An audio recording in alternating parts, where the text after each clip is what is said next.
Linda. Thanks, Jennifer.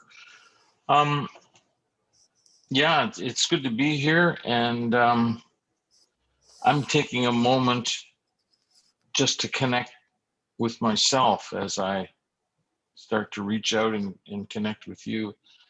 I have a story, like everybody's got a story on the surface of my iceberg. I have this story, and I'm working in a private practice setting this morning where I work 1 day a week on Fridays. I've just started this in the last 8 months, working some private practice. And I also work in a treatment center here on Vancouver Island, and I do that 4 days a week. And one of my teammates just texted me in the middle of the meditation saying that his father had passed and he won't be into work this morning, and he's so I'm kind of telling on myself just to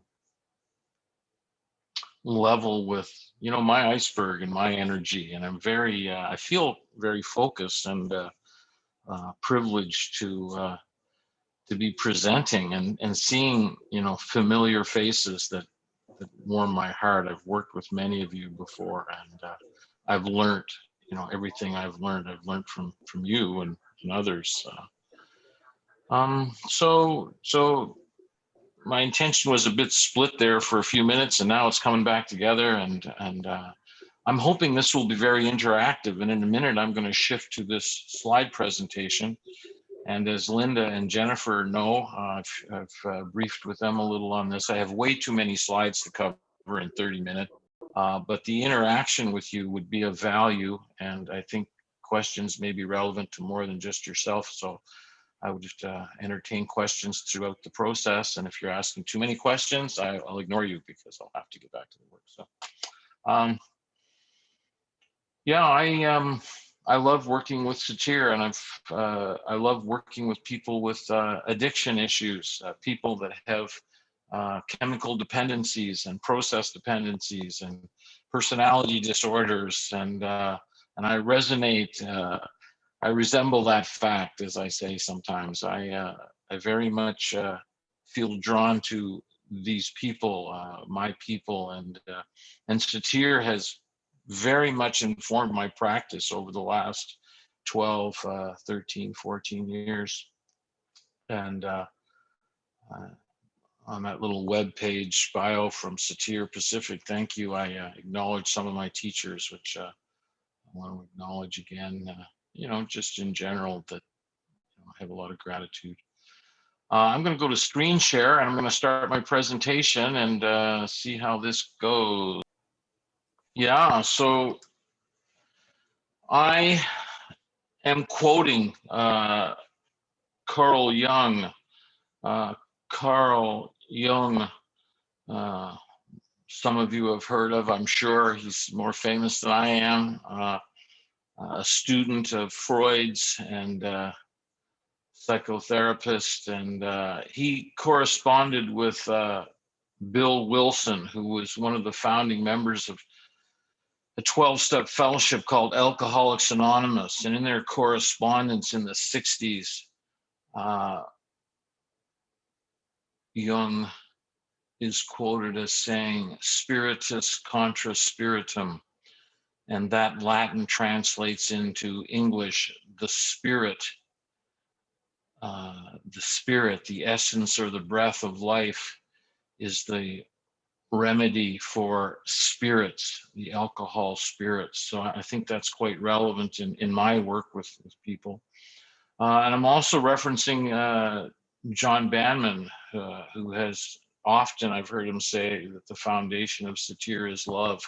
And I think the foundation of the spirit is love. And I think working with people with addictions, and as you know, as well as others suffering in many ways, the essence of the medicine that we're bringing and cultivating by joining with them is love. It's love. It's practical love. It's attending to and being respectful and responsive and nurturing, and and helping them grow. And as it was referenced earlier in Jennifer's reading, the solution is inside, where we connect with our own spirit, and that's our job. So I'm going to talk a little bit about addictions and try to present this construct that I'm working for. So, you know, the World Health Organization talks about addictions as a cluster of psychological, behavioral, and cognitive phenomena in which the use of substance or a class of substances takes on a much higher priority than other behaviors. And I would, you know, elaborate by saying and processes becomes more important than food. It becomes more important than connections with our loved ones. It becomes more important than water. But I want to emphasize that it's a cluster of psychological behavior and cognitive phenomena. And then secondarily is the substance or process dependency. So that's important, noteworthy. I look at the Canadian Mental Health Association. Currently, they speak of addiction as a complex process where the problematic patterns of substance use or behaviors can interfere with a person's life. A complex process, a condition that leads to compulsive engagement. So the condition leads to compulsive engagement. The compulsive engagement with the stimuli is not the problem, it's the condition that leads to the compulsive engagement. So for some people, this might be a bit of a different perspective.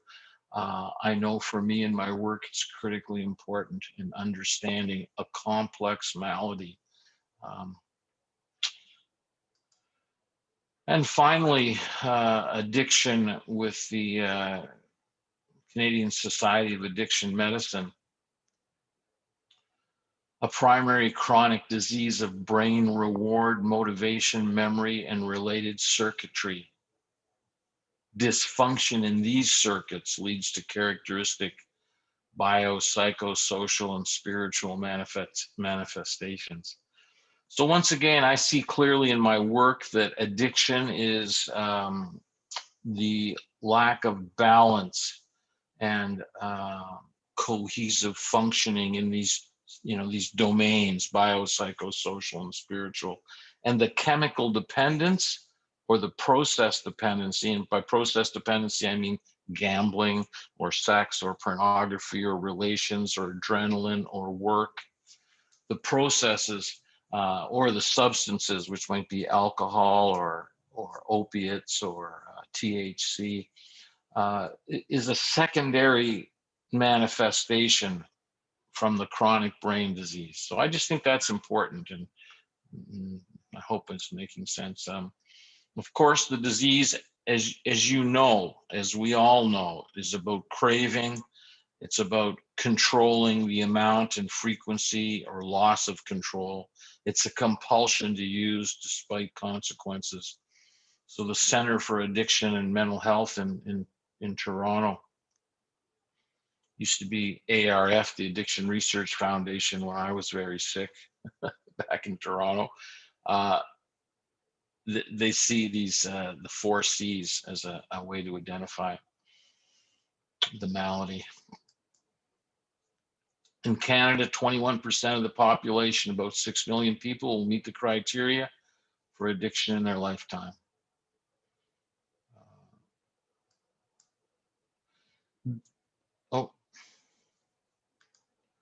This iceberg is not our iceberg, it's another iceberg from Anorexics and Bulimics Anonymous, a 12-step fellowship. There are many 12-step fellowships. Some of us have heard of Alcoholics Anonymous. There are maybe 165 different 12-step organizations. This one emerged in the early 2000s in Edmonton, Canada, with a doctor, a physician addressing eating disorders. But the iceberg, if you look on the surface, we're familiar with the metaphor, most of us. On the top, we see the story or the behavior, and that's about compulsive overeating. substance use, the compulsivity we heard about earlier. But underneath the surface of that behavior, we see some personality traits in the extreme. And that's the way I view addiction, and my colleagues, many of us, I'm not alone.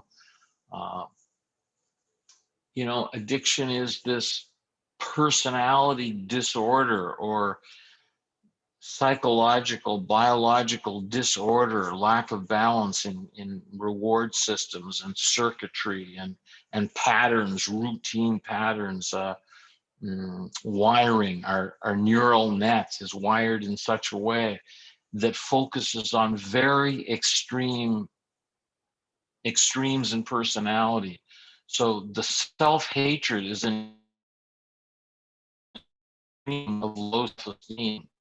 Fear, which is a resource or a feeling often connected to our biology, is way in the extreme. And then we have other aspects to our personality: grandiosity opposing worthlessness, dualistic thinking or black and white thinking. It's either right or wrong. It's either you're with me or you're against me. And in working with this illness, the people that are suffering and their family members, we see these manifestations of personality, feelings and attitudes and constructs and perceptions and beliefs very much in the extreme. It's about unmet yearnings. I believe it's about critical impact in early family history. So, of course, I shouldn't say of course, but I am a little black and white thinking myself, and understanding this complex malady, I tend to simplify it a bit, but we can trace critical impacts of early childhood around what we understand in the Satir model as unmet yearnings. And Satir et al. And Banmen and Gamore and company spoke of this in the Satir model. You know, stress prompts most people to go into their survival stances. Drugs, alcohol, illness are dysfunctional ways of coping. I note that critical impact, I'm very interested in the critical impact in early family history in the Satir model. It is said on page 101 of the Satir model, the therapeutic task is to find the thread that leads back to the original systemic crisis. The problem's not the problem. I cannot emphasize how amazing it is to always be able to identify a 4-year-old or a 5-year-old or a 6-year-old or an 8-year-old critical impact in a family of origin. I was doing a reconstruction Wednesday with an inpatient at the treatment center, and it was a young man, younger than me, a man of his mid-30s, and he could identify at 4 years of age conflict, fighting between his mother and his father, where both of them would take an irrelevant stance, one at work and one just withdrawn in depression, and remembers sitting in the backyard alone, making meaning how this was about him and his lack of worth and not being lovable enough to somehow get the attention he needed in the family. And this is something he could access in a treatment process in this Satir session of family map type work. Profound impact, and I'll speak about how we worked with that. So I'm referencing the rich text, the Satir model, an unhealthy system, residuals such as these strong feelings, anger, maybe secondary emotion, fear, unmet expectations, a lack of intimacy, are built upon and family members start to bear the symptomology of these repressed or unmet needs, repressed emotions and expectations of failure and unmet yearnings. Family members may also turn to substance use. So the problem is disconnection. And I guess some of you can see me as well as the slideshow. I'm not sure what you're seeing, but in the iceberg is that you're all very familiar with. The source of my energy is my spirit, the universal consciousness, the love, the divine.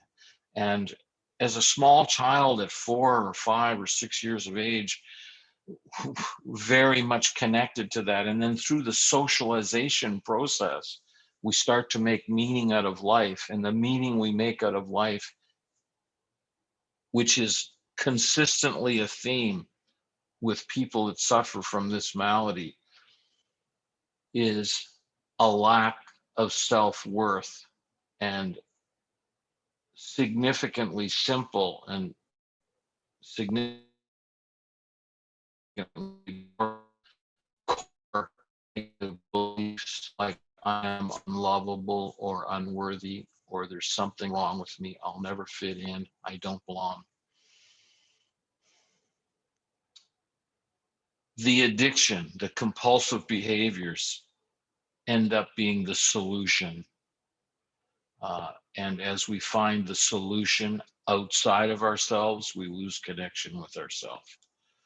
So when I'm showing this slide at work, I sometimes turn my head and say, do I look like Virginia? And all my patients laugh, because maybe I do a little, I don't know. But I've been profoundly touched by her work, and this idea that coping is the whole essence of this. Progressive terminal disease. Addiction is a progressive terminal disease, and millions of people are coping with it successfully using remedial action, which is all about connection. So I have no idea what my timeline's like. How am I doing for time? You're doing okay. You're doing great. Yeah. Yep. Yeah. Yep. So I apply this perspective in 6-hour modules, sorry, 5 or 6 or 7 2-hour modules. And I take my patients, and I try to do this in one-to-one work as well, although it's much easier for me, I guess, maybe to do it in group work. I do this in group most often, but I do psychoeducation material, and we talk about addiction. And addiction, the paramount problem with addiction is people's reluctance or inability, or the delusion or the denial that does not allow them to embrace change. The problem with addiction is we have to change how we're coping. And this malady resists change, because some of the main symptomologies of addiction are a delusion, a sincere belief that this is not the problem, and the denial, those pieces that are the evidence. You know, we have an evidence bias, and we find all the reason to support our delusion. So then I go into the change model in a second module. Third module, I do family map, looking to identify, patterns of coping for sure. Look at the 3 generations, survival stances, communication styles. And I do this quite simply. It's all kind of abbreviated for impact. I do a session on changing family rules and expectations. And I look to always, I look to always move to a critical reconstruction. I'm starting to summarize. I'm summarizing or giving you the information about my intervention. So in the 6 modules, or the 6 or 7 modules, working with patients, I try to do this one-on-one. I do this in group with patients in the different units. There's different units at the treatment center. So in the first introduction to this, I talk about the nature of family rules and survival coping stances and unmet yearnings leave us stuck, resistant to change. I talk about the solution for this disconnection from self being the medication, using the substance or process. And I want to emphasize this throughout the presentation. Alcohol is not the problem. Whiskey is not the problem. The problem is how we use it. And we use it to remedy the loneliness and the lack of connection with spirit and the unmet yearnings.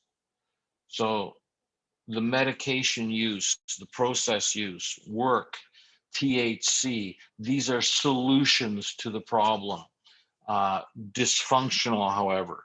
So we look at the illness, 15% of the problem is the process or chemical dependence, but 85% is the brain, the psychological neural net, the way we respond and then learn to cope and grow up from the impact of developmental trauma and critical impact in early childhood years. So I talk about the iceberg, and I'm looking at Banmen's work here. I'm reflecting with John's work he's done recently, and I see how the icebergs he talks about, which are the early an iceberg, which is all about suffering, living in the past. All of our patients are stuck in their story. Above the waterline, they're stuck in the story of survival. And they don't know it. They don't know they're living the story. They don't know they're making the story with their expectations and beliefs. And every day they're repeating this, surviving as best they can with this sense of emptiness and incompleteness that they're desperately trying to fill. And in the treatment center, for example, or in therapy, when they start to go abstinent, then they're really challenged. Then they start relying on things like looking good and spending more money and using sugar, and they switch from alcohol to compulsive overeating. And so I want to emphasize, as Banmen has helped me understand, John has helped me understand, that they're stuck in a survival story. In the second module, I start to look at change and the necessary ingredients for change. The people I work with change when the pain is great enough. There's two things required, and I think I missed it here. They have to have hope. We have to have hope when we anticipate change. And addicts, alcoholics, people with chemical dependency also have to have a requisite amount of pain. Without the pain, they don't break through the delusion and denial to a willingness. I've added to this beautiful chart, and I've talked about change model. The status quo for many people is using substances or processes. The foreign element becomes the intervention point when somebody's wife says to them, "I love you, go away." The chaos ensues as they try to cope with this and end up in treatment and rehab.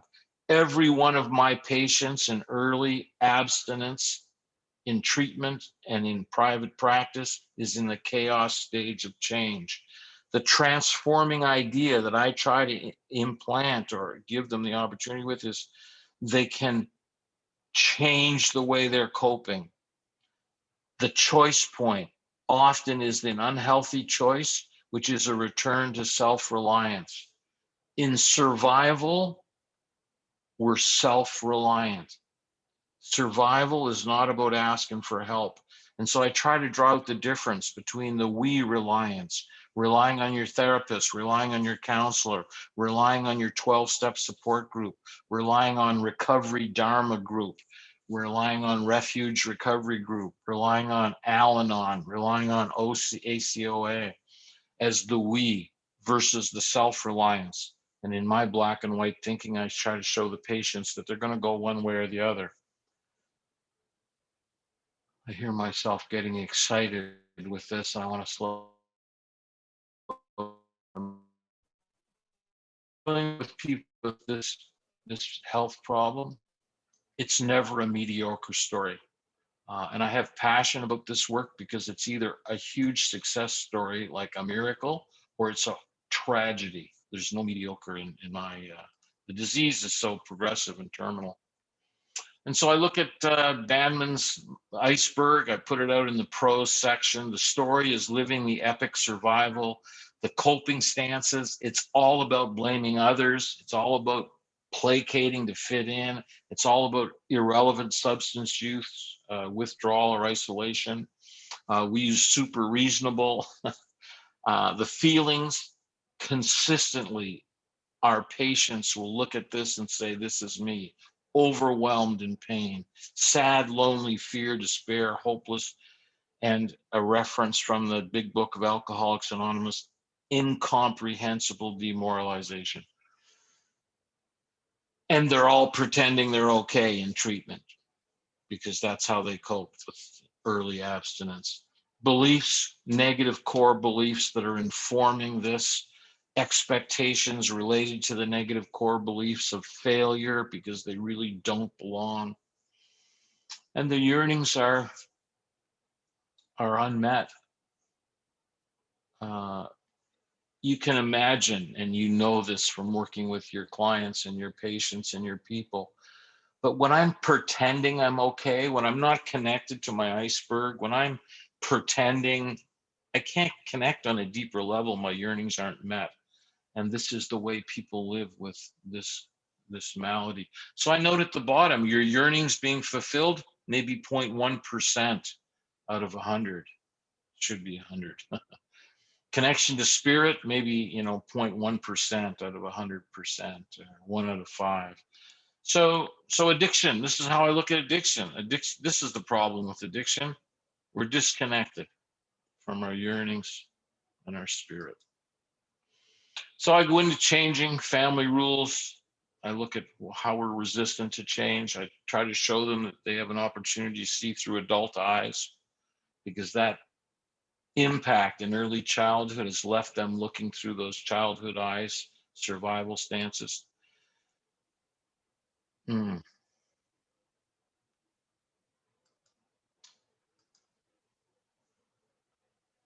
This is a representation of a critical impact sculpt.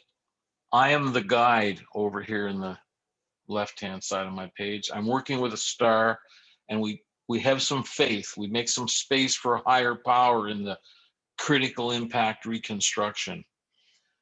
I look at aspects of their survival stance. They have, as I've done their family map, seen their self-reliance, their phony looking good, their defiance, which is a huge resource in survival.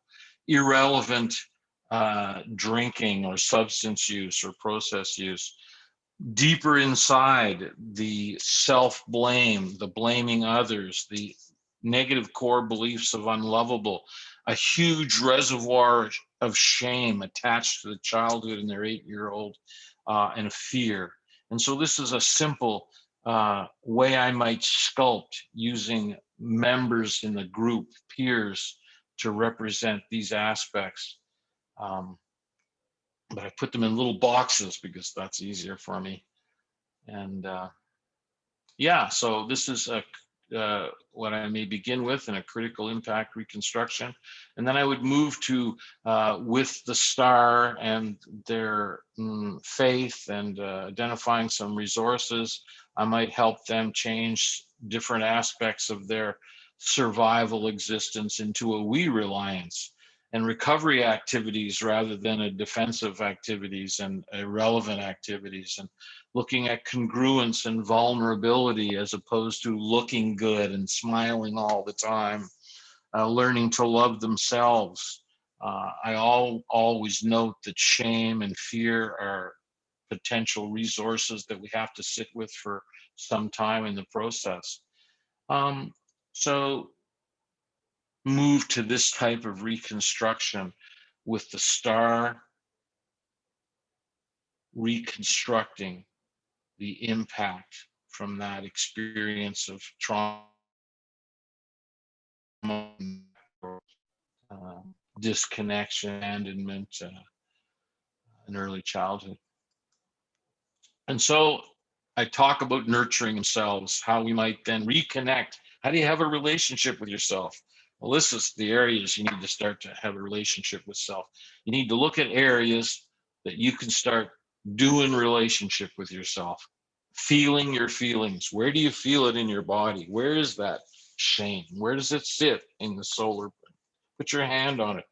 Physically, going to the gym and cultivating yourself, your physical self with good food. And so I look at these domains and I talk about helping my patients and helping them develop a plan where they might start to attend to themselves, respect themselves, nurture themselves in these domains. And so I see spirit underneath the essence, the breath of all of this, underneath our context. There's a spirit in our context. There's a spirit in our relationship with others. And in this earlier dysfunctional relationship with self, the spirit needs to be accessed. It's the catalyst. It's the love that moves us to help them reconstruct their relationship with self. And then I reference again here Carl Jung's letter to Bill Wilson, which you can see on the internet. I think it's brilliant that Dr. Jung was seeing the need for a spiritual connection, as did Virginia, and as do I. And I know that we're sitting here together. I know that you do as well. So questions for discussion, which I thank Linda for, because Linda helped me with this. What's happening for you as you heard this addiction presentation, and maybe how would you use this experience in your life, and how do you intentionally connect with yourself? Intentionally connecting with myself, I don't know if I've emphasized enough here, but as I did it this morning and trying to connect with you, every time I go into group, I try to remember to acknowledge the divine.